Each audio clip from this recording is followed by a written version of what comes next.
সংস্কার গণভোট নিয়ে নানা আলোচনা রাজনৈতিক মহল, নীতি নির্ধারণী পর্যায়ে আর বিশিষ্ট জনদের মধ্যে। এরই মধ্যে জারি হয়েছে গণভোট অধ্যাদেশও। কিন্তু প্রশ্ন থেকে যায়, এই গণভোটের প্রধান অংশীজন যারা, সে গণমানুষ এ প্রক্রিয়া সম্পর্কে কতটা ওয়াকিবহাল। শহরের অলিগলি কিংবা গ্রামীণ জনপদ, ব্যানার ফেস্টুন তোরণে সবখানি এখন নির্বাচনের আগমনী বার্তা। কিন্তু একই দিনে হতে যাওয়া গণভোট সম্পর্কে কতটা জানে সাধারণ মানুষ? ঢাকার উপকণ্ঠে কেরানীগঞ্জের বটতলী গ্রামে কথা হয় ফসলের মাঠে কাজ করা এসব মানুষের সঙ্গে। কোন বিষয় এটা আমি কইতাম না, আমি জানি না। এটা আমি আজকে আপনাদের শুনলাম। গণভোট সম্পর্কে আমাদের সেরকম কোনো কিছু ধারণা নাই। এটা তো জানার জন্য আগ্রহ ছিল আর কি। নানা আলোচনায় জমজমাট, চায়ের দোকানের আড্ডা। কিন্তু সেখানেও দেখা গেল গণভোট নিয়ে অনেকের ধারণা এখনো পরিষ্কার নয়। গণভোট হবে এইটুকুই জানি, এরকম ধারণা আমাকে কেউ বলো নাই আর দেও নেই। এটা মানুষের কাছে একটু খোলসা খোলার দরকার। বাছাইকৃত লাল সরিষার দানা থেকে অত্যাধুনিক কোল্ড প্রেস মেশিনে তৈরি হয় প্রাণ সরিষার তেল, আসল ঝাঁঝে আসল স্বাদে। গ্রামীণ জনপদ পেরিয়ে খোদ রাজধানীতেও দৃশ্যপট অনেকটা একই রকম। এখানেও গণভোট নিয়ে অন্ধকারে নাগরিকদের বড় একটি অংশ।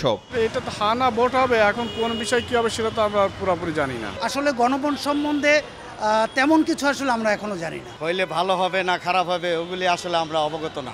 বিশেষজ্ঞরা মনে করেন, প্রচারণায় ঘাটতির পাশাপাশি বেশিরভাগ নাগরিকের জন্য একেবারে নতুন এই নির্বাচনটি নিয়ে জানাশোনা কম। সেক্ষেত্রে সব অংশীজনকে সম্পৃক্ত করে সরকারকে উদ্যোগী হওয়ার তাগিদ বিশ্লেষকদের। জনগণকে যে জিনিসটা বোঝাতে হবে, সংস্কার বা রিফর্ম যদি হয় তাহলে রাষ্ট্রের চেহারাটা কিরকম হবে, আর যদি সংস্কার না হয়, রিফর্ম যদি না হয়, তাহলে রাষ্ট্রের চেহারাটা কিরকম হবে। এই ক্ষেত্রে সরকারের যেমন একটা রেসপন্সিবিলিটি আছে, একই সাথে নির্বাচন কমিশনকে এখানে হাত লাগাতে হবে। এর সাথে যদি রাজনৈতিক দলগুলো যুক্ত হয়, তাহলে আমাদের পক্ষে ইজিলি বোঝানোর একটা চেষ্টা আমরা করতে পারবো। প্রধান উপদেষ্টার প্রেস সচিব জানান, গণভোট নিয়ে ব্যাপক মাত্রায় সচেতনতার কাজটি করবে সরকারের কয়েকটি মন্ত্রণালয়। অনলাইন অফলাইন দুই মাধ্যমেই চলবে প্রচারণা। মানুষকে বোঝানো যে কিভাবে আপনি গণভোটটা দিবেন। তো এটা পুরো আসলে ইন্টিরিম গভর্নমেন্টেরই দায়িত্ব এই জিনিসটাকে খুব ভালোভাবে প্রচার করা, এবং সে কাজটা আমরা খুব ভালোভাবে করব, এবং এই কাজটা ইলেকশন কমিশনও তার মতো করে করবে।